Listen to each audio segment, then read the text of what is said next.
Hello, Simone. Ciao, how are you? I'm good. How are you? Shalom. I'm super good. Shalom. Nice to meet you. By the way, I think we met, but we will go there later. We met before. Yes, we did. We met in Milan, right? In Milano, yes. And I know about Israel Fashion Week. I never been there, never had the chance to be there because sometimes, we have a lot of work to do. And I hope that someday when we will back to Fashion Weeks, I will be back to Israel again. I hope so. We just canceled our last fashion week. You made it, right? I think Armani made the last show? No, we are, before the lockdown, it was February. I think the last show I saw live, it was Dolce Gabbana one. All right. And then all the people went to Paris. I decided to stay in Milano because I was looking at what was going on, and I understood that something was not right. And so before the lockdown, with our president and CEO, Fedele Uzai, we decided a new wave for our magazine because we were moving in advance. So almost 1.5 weeks before the lockdown, we were already in the position to change a lot of things. All the people were staying at home, and coming back to the fashion weeks, the next week, a digital fashion week. And it will be only a show by Dolce Gabbana from Rio with social distancing and so on. And the other shows will be online only. We had our fashion week. By the way, it looks like history right now. Yes. Our fashion week had to supposed to be on March 15th. And we actually canceled it few days before. When we had only 17 people who get sick, we didn't understand what is it. It was like our 9th fashion week, and this year we made something very, very special that I'm sure that you, with your magazine, are very connected. Because for many years, the reason that we produce Fashion Week in Tel Aviv, for me, after 35 years of working, it was very important to show how fashion industry is opening our gates to everyone, women, especially women. Usually in Fashion Week, we have around like 50, 60 models. This year, we had 350 models in every age, every size, every color, every religion. And it's supposed to be something very, very special to shout, that, modeling is not just one type of girl, same height, same color. So it was actually in a way very disappointed to cancel it. But for me, for like personal, for me, it was the best time of my life. That 35 years, I never stopped for a second beside New Year's Eve and Yom Kippur. Beside that, you never had like the opportunity to sit down at home and not doing anything. I know that you were working because you have the magazine, right? It's a weekly magazine, so it's very hard.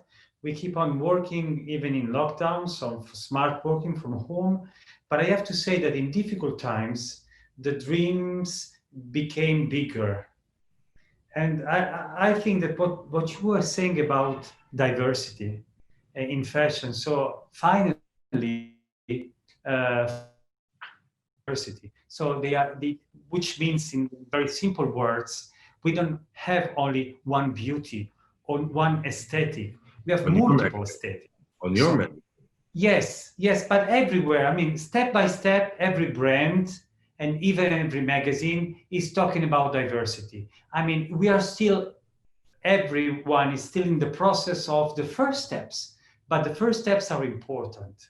Absolutely. And I have to say that that this kind of inclusion has to the root of this inclusion is the pride, and all the pride's manifestation, all the pride's month and day in the history. I'm a millennial, so a post-boomer generation. You are? And I'm 46 years old. So I'm not Gen Z, but I know that I had to fight in my country for my rights. And now in Italy, we are finally have a kind of marriage from same sex. And luckily, at the end, we are discussing about the gender and the sexual orientation, which are very different. So you can have a sexual orientation and a gender, which can be very different from each other. And so I think that that's really important to talk about that, to invest a lot on this. When I was named editor-in-chief of Vanity Fair Italia, one of my first missions was to celebrate diversity in each issue, and I did it.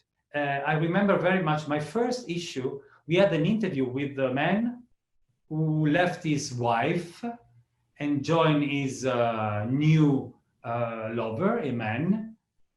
And the story of the family, elaborating, so talking about this kind of transition from heterosexuality to homosexuality. What was the pain for the wife? What was the thing with the children? And it was like a chorus of very neutral, telling their own stories. Then I did a beautiful issue, an article about very young kids who were transitioning from sex to sex, so from male to female and from female to male. We have a beautiful law in Italy that allows these kids to start their process very young. And so we were interviewing them, we were interviewing doctors, and it was very, what I would like to do with the magazine, it's like a symposium where people can be safe and can express themselves, their ideas, and discussing their ideas with others.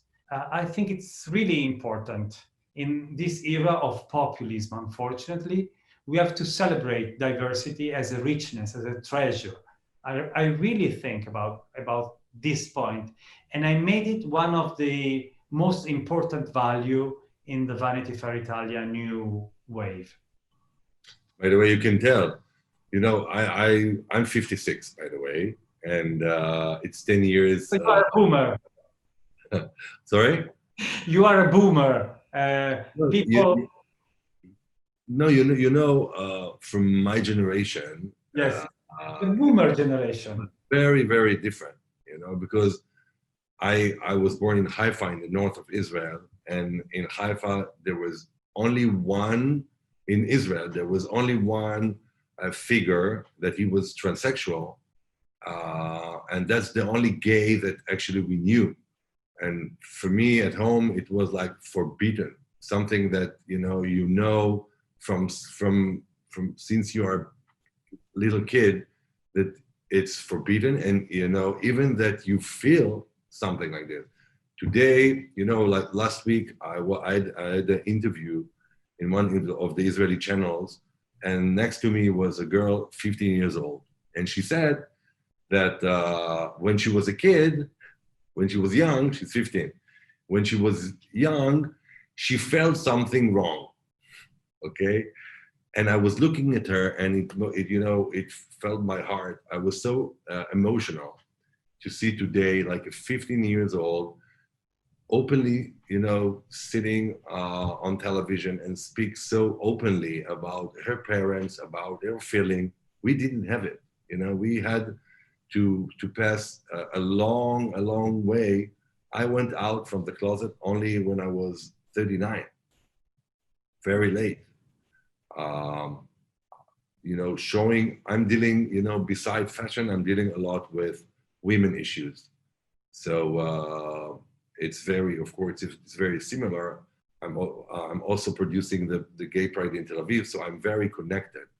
But to see today, you know, that Milan and Tel Aviv, it's not like the other cities, because You're right. in Yes. Israel, you know, yet we know we have organization like youth gay in Israel, that every day you have like a new kid, boy and girl, that their parents are throwing them from home. So I know that we are in a good place right now, but it's only the beginning still, unfortunately, you know.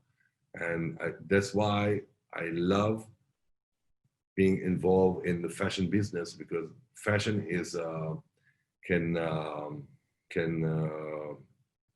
change people's life.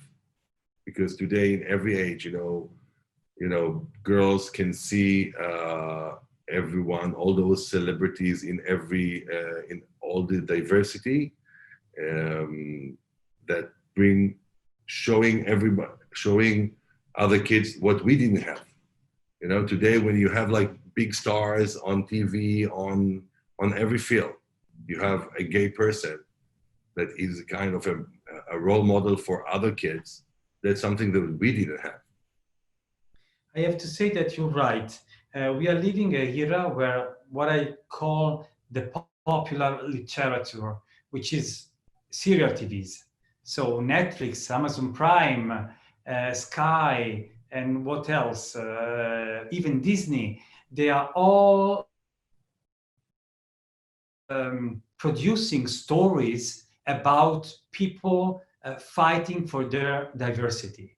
It's really important, because the new generation, but even us who are watching television, who are watching serials, we can see that it's normal, that it's everyday life. And I think it's helping. I was looking at very popular serial TV in Italy last night. It's called Scam Italia. And there's a lot of stories about very young kids from 15 to 19. It's like high school stories.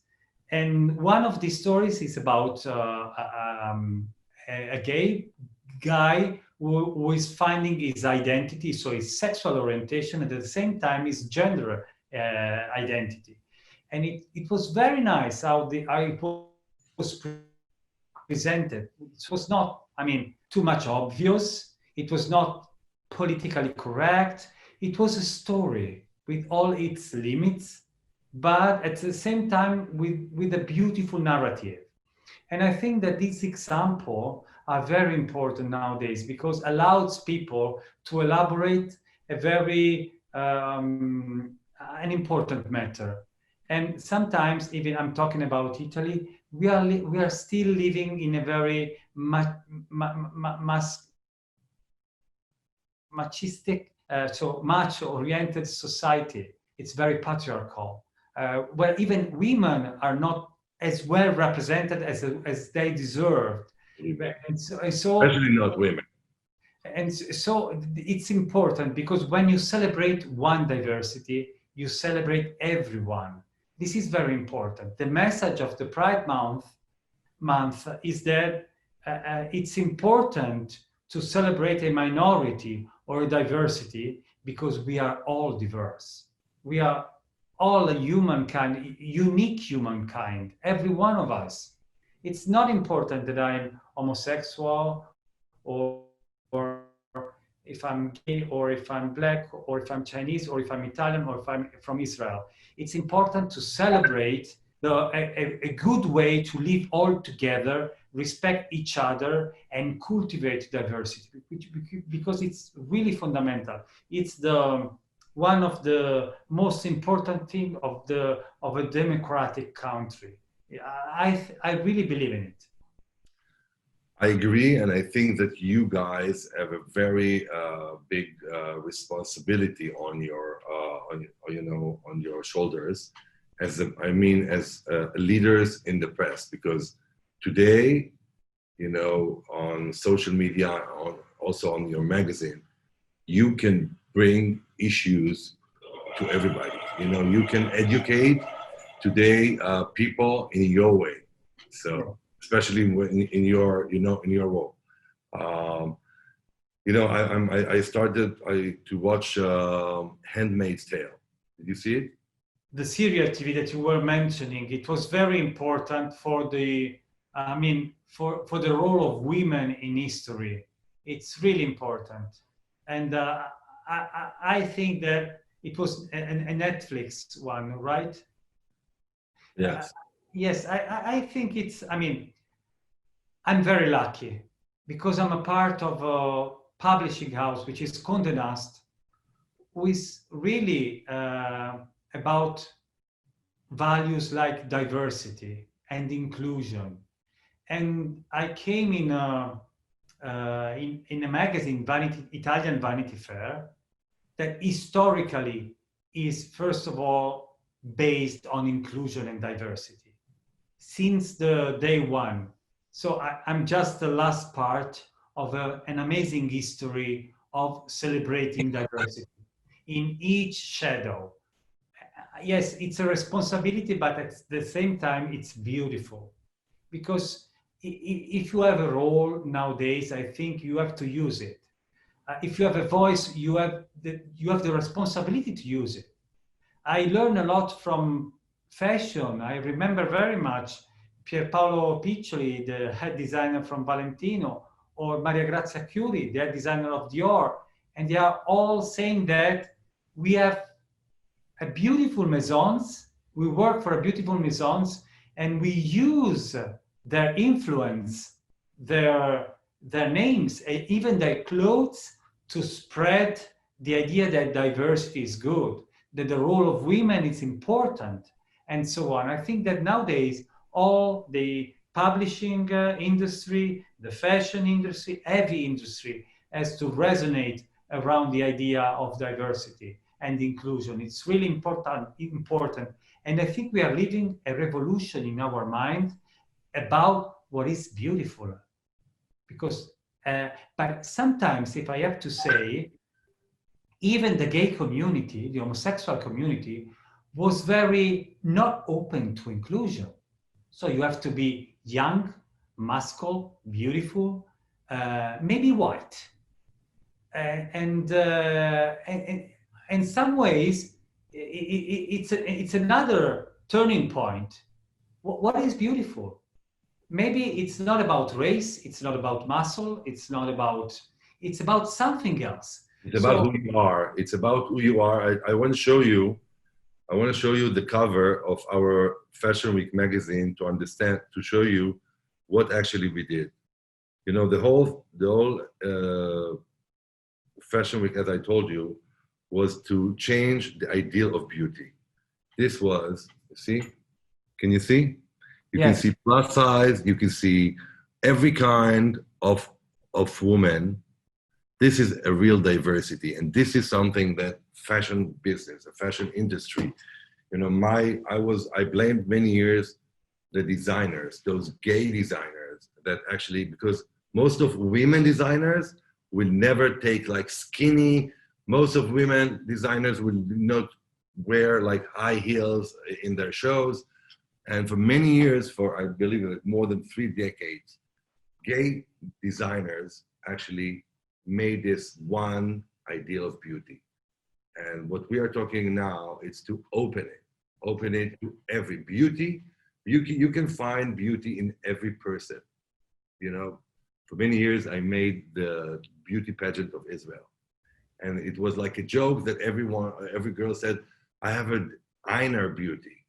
Really, a real beauty of a person can come from inside. Yes. You can be the most beautiful, and trust me, I believe that you and I work with the most beautiful women and men, okay, in the world.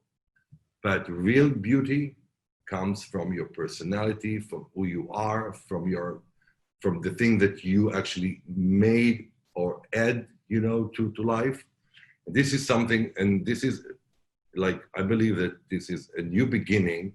Still, you know, women had such a brainwash in their life, especially mothers, you know? But even gay men, not only women. It's really about, you know what? Beauty is an invention. It's a cultural invention. So we have, as an Italian, I can say to you that I raised up in a country where I was surrounded by beauty. And each kind of beauty, it's the Baroque beauty, so with the very, I mean, women with curves.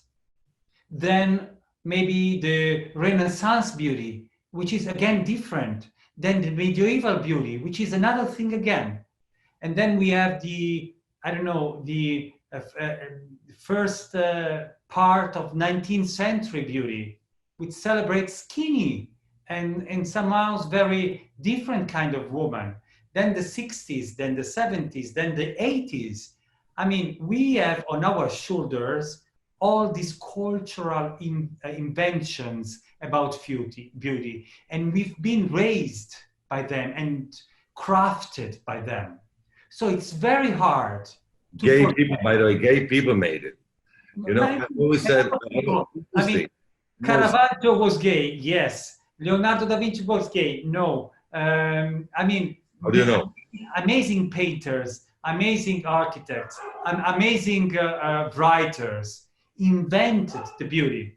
So we are in the process of, I mean, facing this past and building a new future. You know, I said that in the history, every period of time had an ideal of beauty. Today, I think that the ideal of beauty is the authentic. You know, that's why there is no but one. You know what? If I can add something, it takes time. Absolutely. We can't do a revolution in one night. You cannot make a revolution. We are in the process of this revolution, and we have to contribute to this revolution. But we are mad if we think that the next year everything will be perfect. Of course not. Of course it's a slow process. So I think that what I'm trying to do with my magazine and with my little position is to make my contribution to the revolution, because I really believe in it, but it takes a long time. So sometimes when I'm facing all very, I mean, strong attacks in social medias, very radical comments, sometimes I have to say, okay, it's good, it's right, but it takes time. And even people need time to understand. And I think that people like us, like me, who we have been, I mean, we know what means to be excluded because of our sexual orientation, because of our because we are gay, we have been gay, we are gay, we know what means to be diverse and being excluded. So we have to be more strong than the people who still don't understand diversity. We must tell them stories. We must be very comprehensive. We have to fight, of course. We have to be very radical, but at the same time, we have to be very open. Because when you are open, you can let someone help someone to change his mind. And this is very important nowadays, in my opinion. I agree with you. You know, I do think that we are blessed of what we are doing and the way we can make a change in what we are doing in our work. Also, you know, I'm also a member of the City Hall in Tel Aviv, so I'm working more at with all the, as I told you, with especially with women issues. So every step that you do, you know, I made a documentary a few years ago about rape, and from one film that you do, you know, more than 3 million women spoke out about rape. So mostly, as I told you, you know, yes, I'm working in the fashion, in all fashion week things, but I'm more involved with trying to make change on violence against women, and as I told you, those kind of issues that we are in a time now, especially with the Corona thing, that the world is changing. The world is changing, and with the power that we have in our hands to change, this is the best time. You know, I started to tell you from the beginning of our conversation that the moment that I canceled the Fashion Week, I started to write the book, which I never had time for that. And the book, I'm writing, I'm actually taking the Bible, Genesis, and I'm heading, the women present that whoever wrote it took it out. And I found suddenly such an amazing stories to tell with it. So I think, for me, like the Corona is something like that came to my life as a big blessing, that I can make, things that I never did before. I don't know. I mean, I don't know if I can say it's a blessing, but it was for Italy. It was very bad. We've been eaten in with a very strong loss of lives, and we documented it with the magazine, and it was really beautiful. I mean, a lot of people. I mean, almost 35,000 people died of coronavirus. Most of them died alone, with no one by themselves, because they were infectious. So even doctors. So, and some of them were very old. And so it's a generation from 70 years old, 80 years old, 90 years old. So it's the last generation that saw the Second World War. And they were, in some ways, the survivors. No, you see, I didn't mean when I said blessed, I said not the situation. No, of course, I know. But what I was saying is, for me, that of course, it's you said that even from this is what I was saying at the very beginning. In our times, you have to dream bigger. That's important. So your bigger dream, it's a book. My dream my dream was a different magazine, and it was successful because we have more readers than ever now in the newsstands, which is a miracle. But again, I think that this very hard moment, first of all, enforced the revolution. So the revolution that was beginning before this time, maybe it would take 5 years. Now it's in only 6 months, everything has changed. Look at what Black Lives Matter. It's an amazing thing that happened in a very specific moment, and it's so radical, so dramatic because of this moment. And again, I think that the other side, and I'm used to see everything on the other side. So we've been hit by a very bad and dramatic virus. But what we can do? We have to start a revolution. The sooner, the better, in every way. And I think that diversity is one of the key points that we have to carry on in the next months and in the next years. Cheers. You know what? I have to tell you, I did a surgery at my knee, so I'm not allowed to drink for another 2 days. So but cheers to you. Yes, cheers to diversity.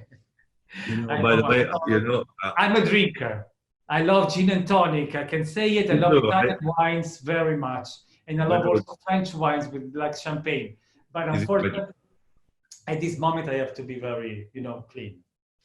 Good boy. You know that we spoke about one of the question. They asked me how did I met my. We didn't get married yet because of the Corona, but exactly. Can I say something? I've been asked, I never say to anyone, I hope that nobody in Italy will see this video, but I've been proposed from my partner during lockdown. Can you imagine? And I was saying, no, I don't want to marry you. It's impossible. We can't invite anyone. So let's talk about the next year. But he gave me a beautiful ring. I don't say anything else. Show me. Show me a ring. No, I mean, it's very bling bling. It's a diamond from his mother. So it's really, really, really beautiful. So I'm not wearing it, of course, now, but we will see. Maybe in the next year, we'll think about a marriage. You know that our business is other people pleasure, usually. You know, we produce big events and many people. And when I wanted to propose, it was exactly last year, a year ago. It was his birthday. I took him. A friend of mine is a conductor of the in Germany in Dresden opera house. Yes, Dresden Opera House. So we went. Dresden Staatsoper. Correct. So I took him. He doesn't like opera. I love opera. So he said, "Why to the opera?" I said, "Because you know this is your birthday." And I took him on Friday. I had a gay pride, and we flew on Saturday morning. I knew that Placido Domingo is the singer. Wow. And what was he singing? And I knew Nabucco. Oh, wow. And I knew that after the opera, we would go for dinner with Placido and all the singers. Wow. So I brought two rings, and I said, if the end of the dinner, I will ask Placido to sing while I will propose, I will propose. If not, I will go back with the rings. At the end of the dinner, the show after the opera, we went to dinner. At the end of the dinner, my boyfriend went to the bathroom, and I asked Placido, "Would you mind to sing while I propose?" He said, "Yes, of course." What was he singing? From that moment, my boyfriend didn't come. He went to the room, 5 minutes, 10 minutes, 15 minutes, 20 minutes. You know, the old man wanted to go to sleep, you know, after 2 shows. He came after 30 minutes, and I went down from the stairs with the red carpet, you know, at the hotel. He was singing, I proposed, and wow. yeah, it was amazing. I didn't know anybody there. Bravo. I said I didn't tell anybody that I'm going to do it, and it was amazing, you know. So Placido Domingo sang while I proposed. So right now I don't care about the wedding, you know. I started to make the list of my guests, and I was in Hebrew, you know, in the alphabet. It was like I had 600 people, and I was only at C. Okay, so I said, it's better, you know, we have those engagement, beautiful moments that we had in Germany. It's enough. Okay, I'm thinking, if Domingo sang at your proposal, we singing at your birthday, Madonna, maybe. Anyway. By the way, apropos Madonna, you know, I remember where we met. My ex-boyfriend, Marcelo Burlon. I remember about you during fashion weeks, I have to say. It was at the show. I saw you at some shows. This is my memory, but maybe I'm forgetting. I lived in Milan like for 2 years. Really? Every second weekend, every weekend, once Marcelo came here and once I came to Milan. Okay. So you know Milano very well. Very well.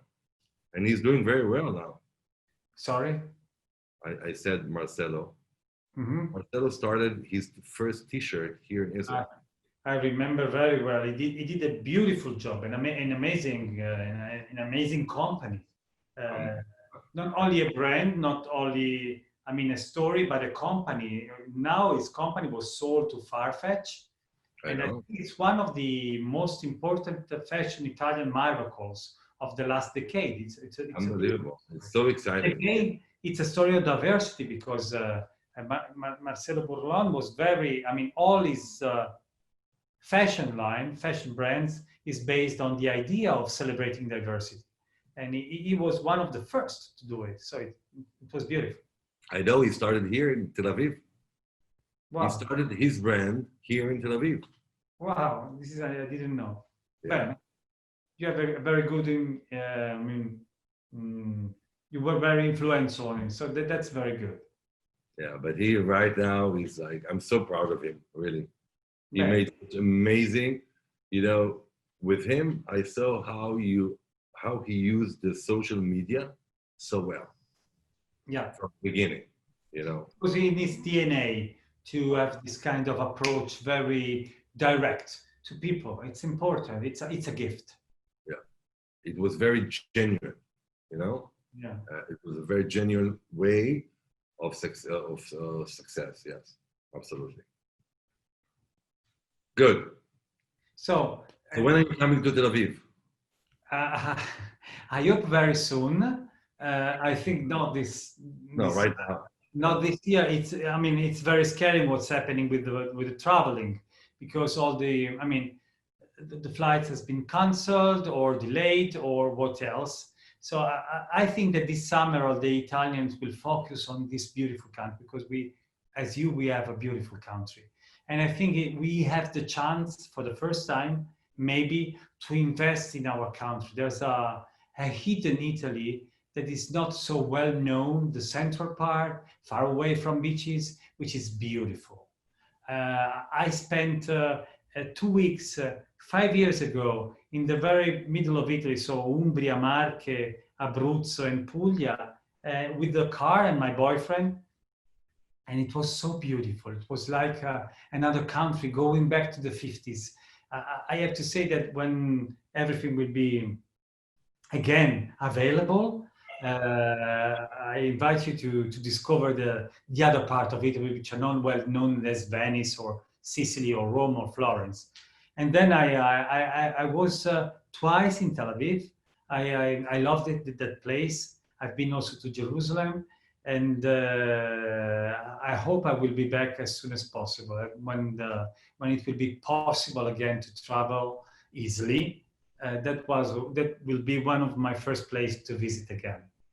You know that one of the most beautiful things that happening to all of us, that because we cannot go to summer vacations, yeah. So everyone is staying, in his country. We are going to travel all around the country, the thing that we usually don't do. Yeah. This is also beautiful. We give them for granted, but they are not granted at all. We have to discover them or to receive them. It's very important. We will invite you. Our wedding is going to be on the north. I said I'm doing it in the Kinneret. Kinneret is like the Jordan River.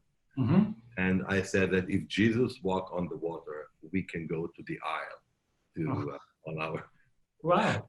Yeah. Bravo. So we are going to do it. Bravo. Yeah. So we are going to do it there. If he did it, we can do it. That's a good mantra. I trusted you. Okay. No, we are very modest, But if he could do it, we can do it also. No. Thank you very much for having me. It was a pleasure to talk to you. Hope to see you in Israel. Yes, and very soon. Let's make a great job, both sides. Yeah. And we hope to go back to fashion weeks very soon. With the revolution, but very soon. We will.